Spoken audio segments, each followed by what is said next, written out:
अस्सलाम वालेकुम guys, welcome back to another vlog. तो यहाँ पे है जनाब सुबह सुबह का टाइम। तो आज ना मैंने जो है ना वो पार्सल की ओपनिंग करनी थी। ये टीमो का ना मुझे पार्सल सुबह सुबह ही रिसीव हो गया था।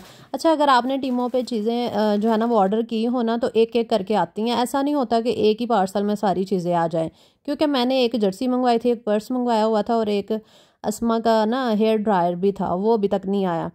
तो खैर जर्सी मुझे रिसीव हो गई थी। ये मैंने मंगवाई थी टीमू से और ना इसकी स्टफ़ क्वालिटी बहुत अच्छी थी। 4500 इसकी प्राइस है। तो फिर मैंने बाद में ना ये अस्मा को ही गिफ्ट कर दी। मैंने कहा अपने जहेज़ के लिए अस्मा रख लो क्योंकि अस्मा ने जर्सी लेनी थी अपने जहेज़ के लिए। उसने वैसे केप शॉल और बाकी चीज़ें ली हुई हैं, तो मैंने बस यहाँ पे पहन के देखी थी। तो मैंने कहा कैसी लग रही है, तो ना देखने में और पहनने में बहुत अच्छी लगी थी।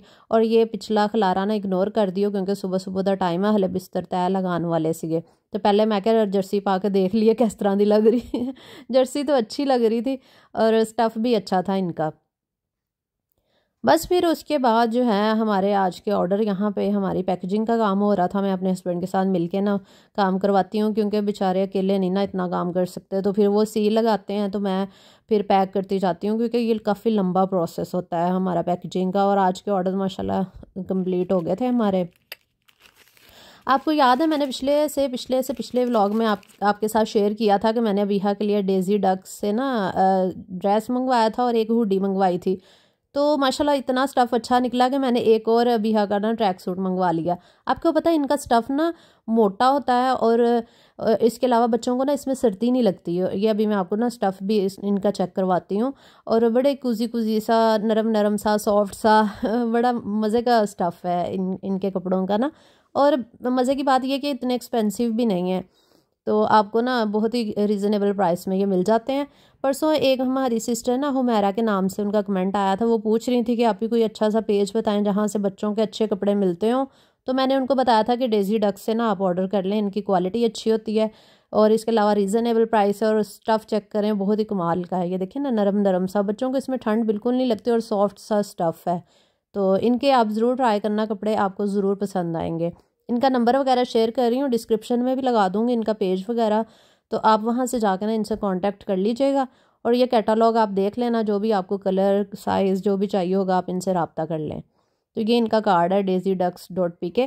क्योंकि मुझे इनका स्टफ़ अच्छा लगा था तो मैंने दोबारा ऑर्डर किया है, वरना आपको पता है मैं अच्छे स्टफ़ को ही प्रमोट करती हूँ, ऐसे नहीं कह देती कि यहाँ से ले लें वहाँ से ले लें। तो खैर अभी मैंने यहाँ पे सब्ज़ी वगैरह मंगवाई हुई थी आज जो है वो, क्योंकि मैं ना 3-4 दिन की इकट्ठी ही सब्ज़ियाँ मंगवा लेती हूँ। आपको पता है मौसम आजकल सर्दी का है ना, तो सब्ज़ियाँ ख़राब नहीं होती, बाहर भी चाहे रख दो पड़ी रहती हैं, ख़राब नहीं होती। तो चलें, आप लोग उतनी देर में जल्दी से वीडियो को लाइक कर दें और कमेंट करके बताएं वीडियो कहाँ से देख रहे हैं, ताकि मैं आपको शुक्रिया अदा कर सकूं। और इसके अलावा आप यूट्यूब चैनल और फेसबुक पेज को भी फॉलो कर लिया करें, और यूट्यूब चैनल को सब्सक्राइब कर लिया करें, फेसबुक पेज को फॉलो कर लिया करें। तो आज मैंने सैलड का सामान मंगवाया था और साथ में ना थोड़ी सी पालक भी मंगवाई थी। सिर्फ 20 रुपीज़ की मंगवाई थी, क्योंकि मैं ना सैलड में पालक भी ऐड कर लेती हूँ। आपको पता है पालक में आयरन होता है और ये हमारी हड्डियों के लिए बहुत अच्छी चीज़ है। क्योंकि हम ख़वातीन अपनी सेहत का तो ख्याल नहीं रखती, सारा दिन फैमिली, बच्चे, घरदारी और अपने आप को भूल ही जाती हैं कि हम भी इंसान हैं और लेकिन हम लोग मशीन की तरह लगी रहती हैं सारा दिन कामों में। तो खैर अपना भी ख्याल रखना चाहिए। मैं आप लोगों को ना एक टिप बताती हूँ, जिन ख़वातीन को अक्सर कॉन्स्टिपेशन रहती है ना, या मर्द या ख़वातीन जो भी हैं, तो अगर आपने ये काम कर लिया ना, आपको कॉन्स्टिपेशन ख़त्म हो जाएगी। डेली आपने एक प्लेट जो है ना वो सब्जियों की खानी है, सैलड की, जिसमें खीरा, गाजर, टमाटर, प्याज जो मर्ज़ी डाल लें, सैलड के पत्ते, पालक। एक प्लेट आप डेली खाना शुरू कर देंगे ना, आपकी कॉन्स्टिपेशन जो है ना वो जड़ से ही ख़त्म हो जाएगी। और आज मैंने ये वाले चम्मच भी निकाल ही लिए फाइनली, ये नॉन स्टिक सेट के साथ आए थे ना। और मैं ये देख रही थी कि ये ना हो यूज़ करने से इनके ऊपर कलर ही चढ़ जाए, पता नहीं चढ़ेगा कि नहीं देखते हैं क्योंकि इस तरह के पहले भी मैंने चम्मच लिए थे, उनके ऊपर ना कलर चढ़ गया था हल्दी का, नमक मिर्च का, जब सालन में डालते हैं ना। तो ये है मेरी प्लेट जो सैलड की आजकल मैं खाती हूँ लाजमी, और मेरा पेट इससे ना ठीक रहता है, कॉन्स्टिपेशन के मसले वगैरह नहीं होते। और बिहा को भी कोशिश करती हूँ कि वो भी खाए, तो लेकिन बच्चे बस ऐसे ही है ना, कभी खा लिया कभी नहीं। तो इसमें मैंने गाजर ऐड किया, खीरा है, चुकंदर है, पालक है, और इसके अलावा मैंने कुछ ऑरेंज भी इसमें ऐड किए हैं, मौसमी ऑरेंज जो भी मिल जाए ना मैं ऐड कर लेती हूँ। और इसका कॉम्बिनेशन भी मुझे अच्छा लगता है। तो और ये सेहत के लिए भी अच्छे हैं, इसके अंदर इतने ज़्यादा न्यूट्रिएंट्स पाए जाते हैं जो आपकी सेहत के लिए बहुत अच्छे हैं। तो ज़रूर खाया करें हेल्दी सैलड खाएंगे तो आप हेल्दी रहेंगे ना। तो बस ये पतीले यहाँ पे धुल चुके थे, आंटी ने ड्राई करके सोफ़े के ऊपर रख दिए थे और ये अस्मा के बर्तन अभी तक पड़े हुए हैं लेके जाने वाले। तो कल मेरा चक्कर लगेगा ना इंशाल्लाह, मैं इसके बर्तन जो है ना वो ले जाऊँगी। तो आज मैं आंटी से कह रही थी कि आंटी सोफ़ों के ऊपर भी ना कवर डाल ही दें, ये ना गंदे हो जाती हैं। आपको पता है ये यूज़ में है ना ये वाले सोफ़े, तो इनकी गंदियाँ ना गद्दियाँ सॉरी गंदियाँ कहने लगी थी, गद्दियाँ कहनी थी। इनकी जो गद्दियाँ ना वो गंदियाँ हो जाती हैं। ज़बान मेरी बहुत स्लिप होती है। तो खैर मैं ना आंटी की आपको स्टोरी सुनाती हूँ। ये जो मेरे घर में काम करती हैं ना आंटी, इनकी एज जो है ना वो तकरीबन 65 तक होगी, 60 या 65 तक होगी एज। माशाल्लाह ये नवासियाँ इनके हैं, पोते पोतियाँ भी हैं, इसलिए मैं इनको आंटी कहती हूँ। तो मैं ना जब काम के लिए मैं कोई हेल्पर ढूंढ रही थी ना, तो ये आंटी आई थी ना मेरे घर काम के लिए। तो मैंने आंटी को देख के कहा, मैंने कहा आंटी मुझे ना शर्म आएगी, आपसे मैं काम करवाऊँगी इस उम्र में। तो वो आगे से कहती हैं, बेटा मैं इसलिए काम करती हूँ ताकि मैं सही रहूँ, मैं फिट रह सकूँ। अगर मैं मंजे ते बैगी ना तो फिर मैं तो जोड़ी जाना, मेरा ख्याल कौन रखेगा। मैं नहीं चाहती कि मैं आपदे बच्चों ते बोझ बन जावां। मैं आंटी की बातें सुन के मैं तो बड़ी हैरान हुई। मैंने कहा आंटी कितनी अच्छी सोच है आपकी।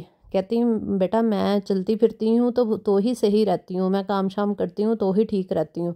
मैंने अगर काम शाम छोड़ दिए, क्योंकि ये वाकई ये हकीकत है, अगर आप कुछ भी ना करें वेले पड़े रहें ना तो आप बीमार हो जाएंगे, आपको बीमारियां लग जाएंगी, आप वो चारपाई पे लेट जाएंगे और फिर आपको पता है ऐसे लोगों को फिर कोई संभालता भी नहीं है। तो इसलिए बंदे को फिट रहना चाहिए, चलते फिरते रहना चाहिए। और हम लोग ना वर्कआउट करते हैं ना घर के काम काज करते हैं, मासियाँ रखी होती हैं। खैर मेरी बात और है, क्योंकि मैं तो सोशल मीडिया इन्फ्लुएंसर हूँ, मेरी बात और है। मैंने इसलिए हेल्पर रखी हुई है क्योंकि मैं सारा घर नहीं मैनेज करती, मेरा यूट्यूब का भी बहुत सारा काम होता है। तो आप लोग अपने आप को मेरे साथ कंपैरिजन ना करना, अगर आप लोग हाउसवाइफ हैं तो सारे घर के काम ख़वातीन को खुद ही करने चाहिए वैसे तो। और जो लड़कियां सोशल मीडिया पे हैं या काम शाम करती हैं उनको तो पता ही होगा कि ये आसान नहीं है सोशल मीडिया चलाना और इस पे काम करना। तो जब मेरे पास सोशल मीडिया नहीं था तो यकीन करें मैं शादी के बाद भी मैं सारे घर के काम खुद करती थी, मैंने कोई हेल्पर नहीं रखी थी। 5 साल मैंने अपने घर के काम, इवन के मेरे पास वॉशिंग मशीन भी दूसरी होती थी, ऑटोमेटिक नहीं थी, उसमें कपड़े भी मैं खुद ही धोया करती थी, सारे घर के काम। ये मासियाँ तो मैंने बाद में रखी हैं, जब मैं यूट्यूब स्टार्ट की ना तब मैनेज नहीं होता था, क्योंकि आपको पता है यूट्यूब का काम ही बहुत मेहनत वाला है।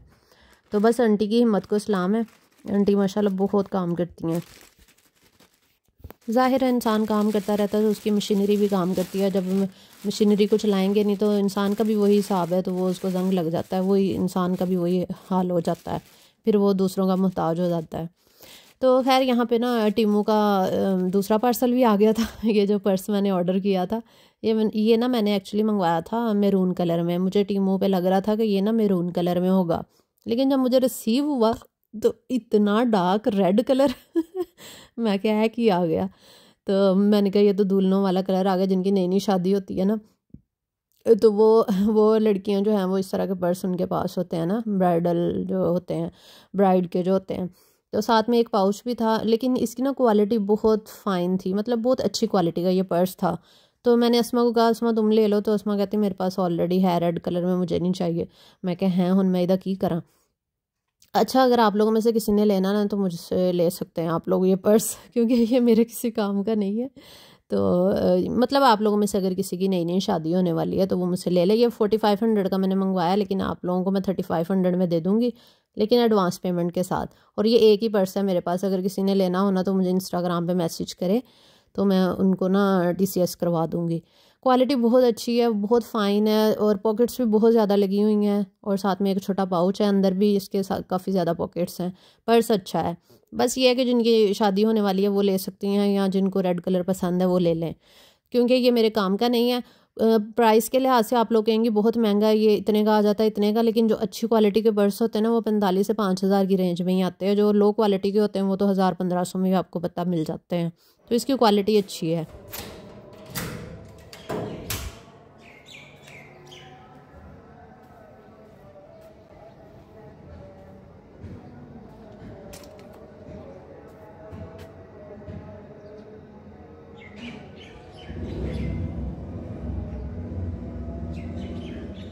तो अभी मैं बाहर आई हुई थी देखने के लिए कि मौसम किस तरह का है।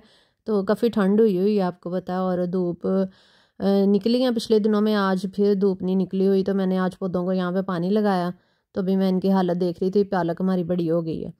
तो खैर यहाँ पे मैं ले आई थी धनिया पुदीना, और मैंने कहा कि धनिया पुदीने की चटनी आज बनाते हैं। सबसे पहले ना धनिया पुदीना अच्छे से वॉश कर लेंगे। वैसे पालक भी लगी हुई है हमारे गार्डन में ना, तो जब थोड़ी सी पालक चाहिए होती है ना, मैं वहाँ से ही ले लेती हूँ। धनिया लगा हुआ है, इसके अलावा पुदीना भी लगा हुआ है, तो मैं चटनी यहाँ से ही तोड़ के फिर बना लेती होती हूँ। तो अभी मैं चटनी ही बना रही थी, और मैं चटनी बना के ना इसके क्यूब्स फ्रीज़ कर लेती हूँ आपको पता है, और फिर वो यूज़ होते रहते हैं। अच्छा, ये ना पार्सल काफ़ी दिन से आया हुआ था, मिस्ट्री बॉक्स मैंने आपके साथ शेयर भी किया था। टर्कमेनिस्तान से ये मुझे प्रोडक्ट्स आई थी, तो मैंने कहा चले पहले इसकी अनबॉक्सिंग कर लेते हैं।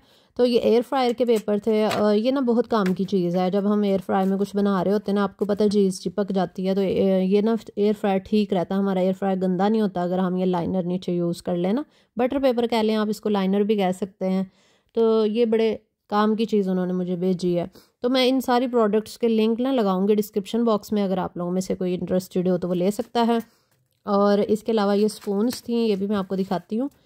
ये चीनी की हैं, इसके अलावा सिरामिक की ये स्पून्स हैं। इसका लिंक भी मैं डिस्क्रिप्शन बॉक्स में शेयर कर दूँगी। आलिया 10 कोड आप यूज़ करेंगे ना, आपको सारी चीज़ें डिस्काउंट में मिलेंगी। बस आपने मेरा कोड लाजमी यूज़ करना है। ये जो स्क्रीन पे आ रहा है ना, आलिया 10, ये आपने यूज़ करना है। अच्छा जी, ये स्पून्स, और इसके अलावा मैंने एक ऑर्गेनाइज़र मंगवाया था, होल्डर था एक, वो भी मैं आपको दिखाती हूँ। ये ऑर्गेनाइज़र और ये हुक्स किस लिए हैं। अच्छा, ये होल्डर इसके ना बड़े फ़ायदे हैं। इसको आपने टेप उतार के ना, वो जगह जहाँ पे आपके मोप वाइपर्स वगैरह घर में पड़े होते हैं ना, उस जगह पे आपने ना ये स्टिक कर देना है। स्टिक करके ना इसको चिपका के ना ऊपर आपने इसका होल्डर लगा देना है, ये वाला, ये देखें इस तरह से आपने ना इसको लगाना है। इसको लगाना बहुत आसान है, इतना मुश्किल नहीं है। ऊपर से स्टिक करके आप अपने वाइपर, मॉप, ये सारी चीज़ें बिखरी रहती हैं ना, ये बहुत गंदी लगती हैं, तो आप दीवार के साथ लगा के आप इजीली इनको ऑर्गेनाइज़ कर सकते हैं। ये देखें मैंने वाइपर यहाँ पे चिपका दिया अपना। और ये वाली जो हुक्स है ना, ये भी मैं आपको बताती हूँ ये किस पर्पज़ के लिए हैं। ये इतनी एक्सपेंसिव चीज़ें नहीं हैं, बहुत सस्ती सस्ती सी हैं, लेकिन ये कि काफ़ी काम की चीज़ें हैं। ये हुक आप कहीं पे भी लगा कर ना, जैसे ये मैंने कबड़ में लगाया, यहाँ पे शॉपर हैंग कर दें। जैसे हम शेल्फ पे काम कर रही होते हैं तो यहाँ पे छिलके बंदा साथ साथ डालता जाता है, तो ये हुक भी काफ़ी काम आती हैं। हुक्स ऊपर वाले कबर्ड्स में भी लग जाती हैं, नीचे वाले कबर्ड्स में लगा लें, जहाँ मर्जी आप इसको हैंग कर सकते हैं। और ये वाली चीज़ जो है ना, मैं ये कहती हूँ कि ये वाली तो किसी नेमत से कम नहीं है। ये बहुत अच्छी प्रोडक्ट लॉन्च हुई है, ये न्यू आया है ये ना चार्जेबल लाइटर।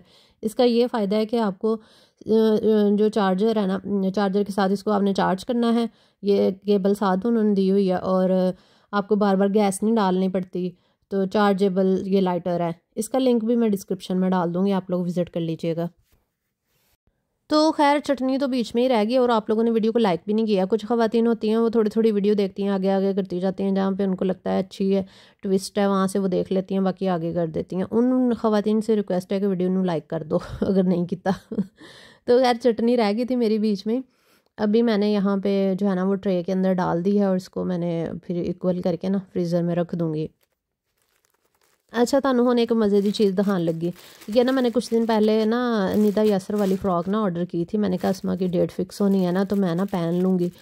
तो ना लेकिन ये मुझे इतने दिन बाद रिसीव हुई। अस्मा की डेट को फिक्स हुए भी 10 दिन गुजर गए हैं। 10 दिन बाद आई है जाके, 15 दिन बाद मिली है। शायद उनका स्टॉक आउट हो गया था, उन्होंने दोबारा बना के भेजी है। तो ये निदा यासर ने पहन के ना इसकी प्रमोशन की थी। तो निदा यासर की उम्र आप लोग देखें 40-45 साल तो होगी, या 50 साल के करीब तो होगी ना उनकी एज। माशाल्लाह उनके बच्चे भी इतने बड़े बड़े हैं। तो उन्होंने ये फ़्रॉक पहन के प्रमोशन की थी। मैं कहा बड़ी प्यारी भी लग रही थी माशाल्लाह से। तो मैं क्या अगर 80 पा लिए तो सानू लोग कहने लग जाते तो आपकी उम्र है फ़्रॉक पहनने की। बंदा पूछे कि 80-30 सालों के विच फ्रॉक नहीं पा सकते, तो निदा यासर 45-50 साल की हो के भी फ्रॉक पा पा के अगली प्रमोशना कर दी है। तो 80 पा लिए तो सानू तो साडियां ऑडियंस गल्लां ही करन लग जांदियां। यकीन करें मैंने 1-2 दफ़ा फ़्रॉक पहन के वीडियो बनाई ना, तो मुझे नीचे कमेंट आए आपकी एज है फ़्रॉक पहनने की। बंदा पूछे मैं कोई बूढ़ी हो गई हूँ या ओल्ड एज हो गई हूँ जो मेरी उम्र नहीं है फ़्रॉक पहनने की। तो ये इतनी इतनी एज की जो ख़वातीन है वो पहन के प्रमोशन कर रही होती है, हमसे कितनी ज़्यादा बड़ी हैं वो, तो उनको इतनी सूट कर रही होती। बस अपनी फ़िटनेस का ख्याल रखना चाहिए। अगर आप स्लिम हैं तो आप पहन सकते हैं, अच्छी लगती है। निदा यासर इतनी प्यारी लग रही थी ये फ़्रॉक पहन के। तो खैर मैं उनकी प्रमोशन वगैरह नहीं कर रही, मैंने तो वैसे ही अपने लिए मंगवाई थी, और बहुत प्यारी फ़्रॉक अच्छी मिल गई है मुझे। 3500 की है ये वैसे तो। बस वही ना, लोग किसी हाल में खुश नहीं रहते और ना किसी को खुश देखना चाहते हैं और ना देख सकते हैं किसी को किसी खुशहाली में। खैर बस यही था मेरा आज का छोटा मोटा सा व्लॉग। अगर तुहानू चंगा लगा लाइक कर दियो।